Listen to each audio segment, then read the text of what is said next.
बिस्मिल्लाहिर्रहमानिर्रहीम। अस्सलाम वालेकुम। क्या हाल है दोस्तों? उम्मीद करता हूँ ठीक होंगे। आज अगेन एक और वीडियो हम जो है बना रहे हैं ईसीटी चाइल्डहुड टीचर के बारे में। ये ईसीटी 2024 में ये जो एडवर्टाइजमेंट आनी है और उसके बाद टेस्ट होना है। बहुत सारे ऐसे सवाल थे जो हर किसी को अलग अलग जवाब देना पड़ रहा था, तो मुझे लगा कि आप लोगों के लिए एक और वीडियो बनाऊं, उसमें डिटेल सिलेबस के बारे में, टेस्ट पैटर्न के बारे में, और इस जॉब जो ईसीटी जॉब है इसके बारे में, इसका सर्विस स्ट्रक्चर क्या है, कैडर क्या है, और सिलेबस क्या हो सकता है, टेस्ट पैटर्न क्या हो सकता है, इस जॉब की पूरी डिटेल जो है आप तक शेयर करेंगे। अगर आपने हमारा चैनल सब्सक्राइब नहीं किया, smart study with Danish Ali, हमारे यूट्यूब चैनल को जरूर सब्सक्राइब करें और अपने फ्रेंड्स तक भी शेयर करें। अगर वीडियो अच्छा लगता है तो लाइक जरूर किया करें।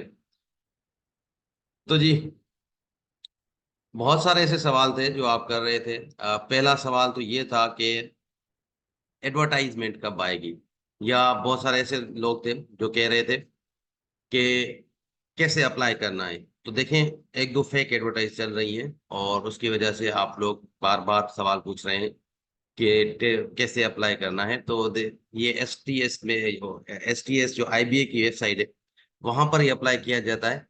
बट अप्लाई तब करेंगे जब एडवर्टाइजमेंट आएगी। ऑफिशियल कोई भी एडवर्टाइज अभी तक नहीं आई। ये पॉसिबल है एक दो वीक्स में, या इस मंथ के एंड या नेक्स्ट मंथ में आ जाए, जून में। तो अभी तक एडवर्टाइजमेंट ऑफिशियल नहीं आई, तो अप्लाई कैसे कर सकते हैं? जब एडवर्टाइजमेंट आएगी तभी आप अप्लाई कर सकते हैं। देन एक्सपेक्टेड सीट्स कितनी है? तो एक्सपेक्टेड सीट तकरीबन ईसीटी की जो है वो 1500 है। और ये ईसीटी सिर्फ फीमेल्स के लिए जॉब होती है, मेल अप्लाई नहीं कर सकते। ईसीटी का सर्विस स्ट्रक्चर क्या है? ये एक्चुअली न्यू कैडर है। 2018 में ये Sindh education department new cadre जो है उसके लिए जॉब अनाउंस की थी। तो कुछ सवाल ऐसे थे कि कुछ लोग गर्ल्स हैं जो पीएसटी हैं और कह रहे हैं कि ईसीटी करें या ना करें। तो आज इस चीज को डिस्कस करते हैं। तो सबसे पहले इसका सर्विस स्ट्रक्चर क्या होता है, देखें। ये बीपीएस 15 15 ग्रेड की जॉब है। और इसका जो प्रमोशन होता है अभी तक, वो सीनियर ईसीटी होगा जो 16 ग्रेड का पोस्ट होती है। बट क्योंकि एक था इनका 2023 में एक ऑर्गेनाइजेशन एसोसिएशन बनी है ईसीटी, जितने भी टीचर्स हैं उनके, और उसने कुछ डिमांड्स की हैं जो फ्यूचर में भी जो है ये ईसीटीज को इसका सर्विस स्ट्रक्चर दे दें। जिनमें उन्होंने डिमांड की है कि ये एचएसटी प्रमोशन मोशन होगा, जैसे एसएसटी के इक्वल है ये, तो ईसीटी को एसएसटी के इक्वल कर दें। और एचएम में जो प्रमोशन होता है तो ये इनकी कोटा होनी चाहिए ईसीटीज की, मतलब ईसीटी जो प्रमोट हो तो एचएम के तौर पे भी प्रमोट हो सकते हैं। तो में भी ये जो है इनका सर्विस स्ट्रक्चर इस हिसाब से हो कि आपके प्रमोट होकर एसएसटी या एचएम जो है आप बन सकते हैं, जो भी ईसीटीज हैं। पीएसटी में ऐसा नहीं है। अब पीएसटी में आप पीएसटी ही रहेंगे, भले आप 16 ग्रेड के पीएसटी हो सकते हैं, प्रमोशन में 17 ग्रेड के पीएसटी हो सकते हैं। बट आप एचएसटी या जेएसटी या फिर एचएम तक नहीं जा सकते। तो ये फर्क है। और ये 15 ग्रेड की जॉब है, पीएसटी 14 ग्रेड की जॉब है। क्योंकि ये न्यू कैडर है तो इसमें लोग बहुत कम हैं। ज्यादा आएंगे तो प्रमोशन भी जल्दी होगा। इनके प्रमोशन थोड़ा जल्दी एक्सपेक्टेड है ईसीटीज के एज कम्पेयर टू पीएसटीज के। तो ये इन दोनों में फर्क था।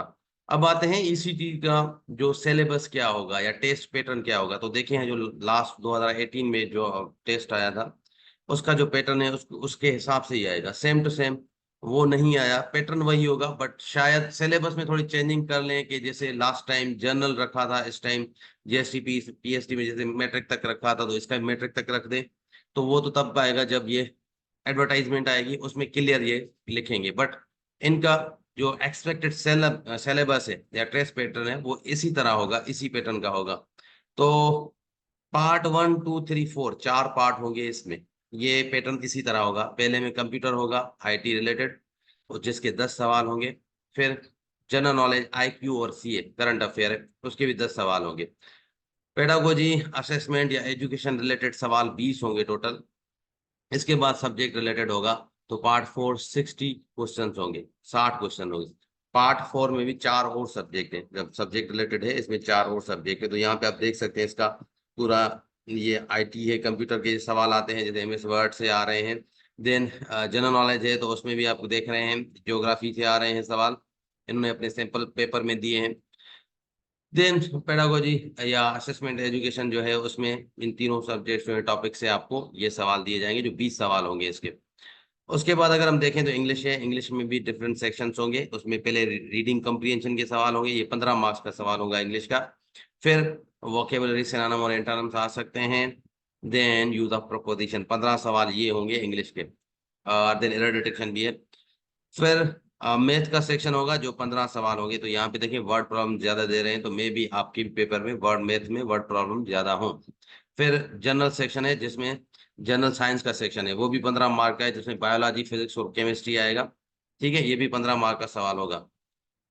उसके बाद लास्ट सेक्शन जो होगा, ईसी सेक्शन जो है, ईसी का होगा, ये 15 मार्क्स का ये सवाल होगा। तो ये एक्चुअली पैटर्न होगा सेम टू सेम ईसीटी का। आपको तैयारी भी इस तरह फिलहाल करनी चाहिए, जब तक ऑफिशियल सिलेबस नहीं आता, ऑफिशियल जो है एडवर्टाइजमेंट नहीं आती, तब तक आप इस तरह इसको देखकर आप कर सकते हैं। और 90% यही सेम पैटर्न रहेगा। अगर कोई भी सवाल हो तो आप मुझे कमेंट में पूछ सकते हैं, कुछ करेक्शन करनी हो तो जरूर पूछें। ईसीटी के बारे में जो पहला वीडियो हमने बनाया था, वो भी आपको मैं जो है इस वीडियो के डिस्क्रिप्शन में दे दूंगा। अगेन, मेरे वीडियोस को अक्सर आप लोग फॉलो करते हैं, जो व्यूअर्स हैं उसमें 70% फॉलोअर्स नहीं होते, सब्सक्राइबर नहीं होते। तो आपकी रिक्वेस्ट है, आप अगर वीडियो देखते हैं अच्छा लगता है तो सब्सक्राइब जरूर जरूर किया करें। आपके सब्सक्रिप्शन से हमें एक मोटिवेशन मिलती है, और वीडियो अच्छे से बनाने का दिल भी करता है, और ज्यादा वीडियोस बनाने का दिल भी करता है। तो आपसे गुजारिश है कि अगर सब्सक्राइब नहीं किया अभी तक तो जरूर सब्सक्राइब करें। तो मिलते हैं नेक्स्ट वीडियो में, तब तक अल्लाह हाफिज।